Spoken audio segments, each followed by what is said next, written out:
पिछली कड़ी में हमने चर्चा की थी कि मोहम्मद बिन तुगलक ने दक्षिण भारत में स्थायी अधिकार बनाए रखने के लिए अपनी राजधानी को दिल्ली से देवगिरी अथवा दौलताबाद स्थानांतरित कर दिया, किंतु लोगों के असहयोग के कारण उसे अपनी राजधानी को फिर से दिल्ली में लाना पड़ा।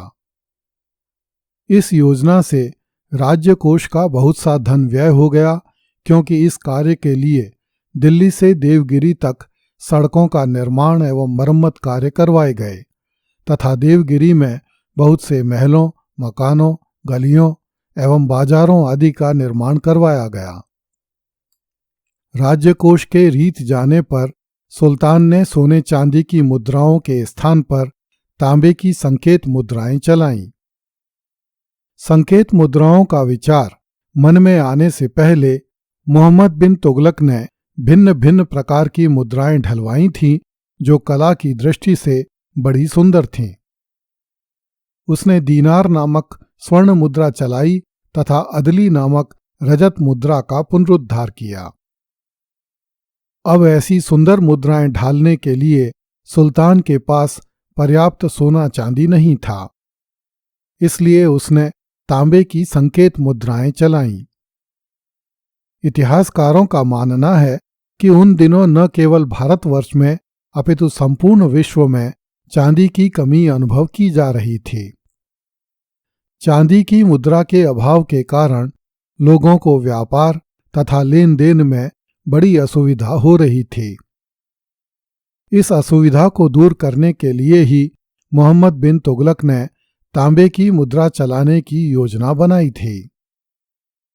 कुछ इतिहासकारों के अनुसार तांबे की मुद्राएं इसलिए चलाईं क्योंकि मोहम्मद बिन तुगलक को नई योजनाएं बनाने का व्यसन था। वह सदैव नई नई योजनाओं की कल्पना किया करता था। कुछ इतिहासकारों के अनुसार मोहम्मद बिन तुगलक सांकेतिक मुद्रा चलाकर ख्याति प्राप्त करना चाहता था। वह अपने नवीन कृत्यों द्वारा अपनी बुद्धिमत्ता का परिचय देना चाहता था तथा इतिहास में अपना नाम अमर करना चाहता था। कुछ इतिहासकारों के अनुसार मोहम्मद बिन तुगलक ने अपने रिक्त कोष को भरने के लिए यह योजना बनाई। विद्रोहों को दबाने, अकाल पीड़ितों की सहायता करने, नई योजनाओं को कार्यान्वित करने, नवीन भवनों का निर्माण करने तथा मुक्त हस्त से पुरस्कार देने से राजकोष रिक्त हो गया था और सुल्तान बड़े आर्थिक संकट में पड़ गया था। इस आर्थिक संकट को दूर करने के लिए ही सुल्तान ने संकेत मुद्रा के प्रचलन की योजना बनाई। कुछ इतिहासकारों के अनुसार मोहम्मद बिन तुगलक अस्थिर विचारों का व्यक्ति था।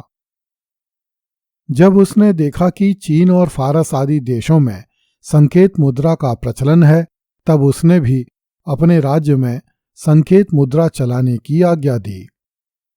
कुछ इतिहासकारों के अनुसार मोहम्मद बिन तुगलक विश्व विजय की कामना से प्रेरित था और इस ध्येय की पूर्ति के लिए उसे एक विशाल सेना की आवश्यकता थी, जिसके व्यय के लिए धन आवश्यक था। अतः सुल्तान ने संकेत मुद्रा की योजना बनाई। प्रारंभ में लोगों को संकेत मुद्रा से बड़ी सुविधा हुई, परंतु बाद में लोगों को आशंका हुई कि सरकार ने चांदी की मुद्राओं का हरण करने के लिए यह योजना चलाई है। सरकार जनता से चांदी की मुद्राएं लेकर अपने राजकोष में भर लेगी और इनके स्थान पर तांबे की मुद्राएं प्रयुक्त होंगी। इस आशंका का परिणाम यह हुआ कि लोगों ने चांदी तथा सोने की मुद्राओं को छिपा दिया तथा केवल तांबे की मुद्राओं को व्यवहार में लाने लगे। सुनारों ने अपने घरों में टकसालें बना लीं और तांबे की नकली मुद्राएं ढालने लगे। जियाउद्दीन बर्नी ने लिखा है कि प्रत्येक हिंदू का घर टकसाल बन गया। इसका परिणाम यह हुआ कि तांबे की मुद्राओं में अत्यंत द्रुत गति से वृद्धि होने लगी। लोगों की ऐसी मनोवृत्ति हो गई कि देने के समय वे तांबे की मुद्राएं देना चाहते थे और लेने के समय चांदी अथवा सोने की मुद्राओं को प्राप्त करने का प्रयास करते थे। इस मनोवृत्ति का व्यापार पर बुरा प्रभाव पड़ा। व्यापारियों ने तांबे की मुद्राओं के बदले सामान देना ही बंद कर दिया। ऐसी स्थिति में सरकार का हस्तक्षेप करना अनिवार्य हो गया। फलतः सुल्तान ने यह आदेश निकाल दिया कि संकेत मुद्राओं का प्रयोग बंद कर दिया जाए और जिसके पास तांबे की मुद्राएं हों उनके बदले में वे सोने चांदी की मुद्राएं ले लें।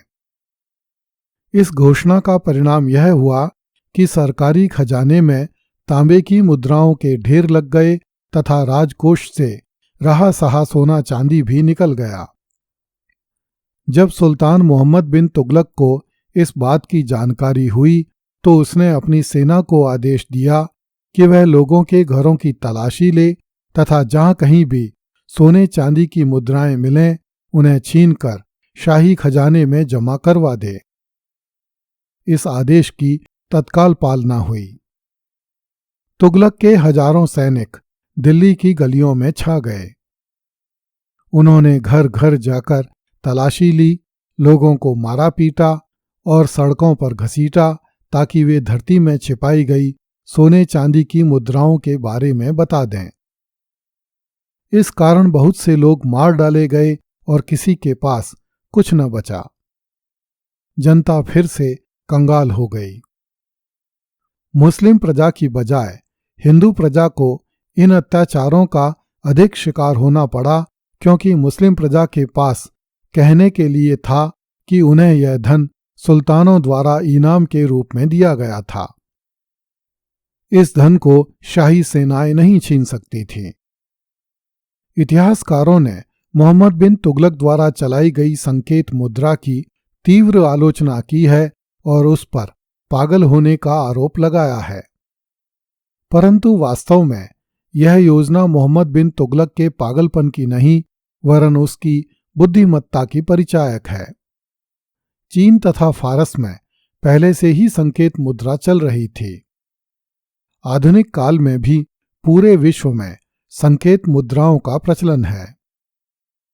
14वीं शताब्दी के भारत में संकेत मुद्रा का असफल हो जाना अवश्यंभावी था क्योंकि साधारण जनता के लिए चांदी और तांबे में बहुत अंतर था। वह संकेत मुद्रा विनिमय के महत्व को नहीं समझ सकी। यह योजना इसलिए भी असफल हो गई क्योंकि सरकार ने सुनारों को तांबे की मुद्रा ढालने से नहीं रोका। सुल्तान को चाहिए था कि वह टकसाल पर राज्य का एकाधिकार रखता और ऐसी व्यवस्था करता जिससे लोग घरों में संकेत मुद्रा को नहीं ढाल पाते। अतः हम इस निष्कर्ष पर पहुंचते हैं कि सुल्तान की योजना गलत नहीं थी अपितु उसके कार्यान्वयन का ढंग गलत था तथा लोगों ने नकली मुद्राएं ढालकर इस योजना को विफल कर दिया। अगली कड़ी में देखिए, कराजल की औरतों के लिए मोहम्मद बिन तुगलक ने कराजल पर हमला किया। कृपया इस चैनल को लाइक, सब्सक्राइब एवं शेयर करें। धन्यवाद।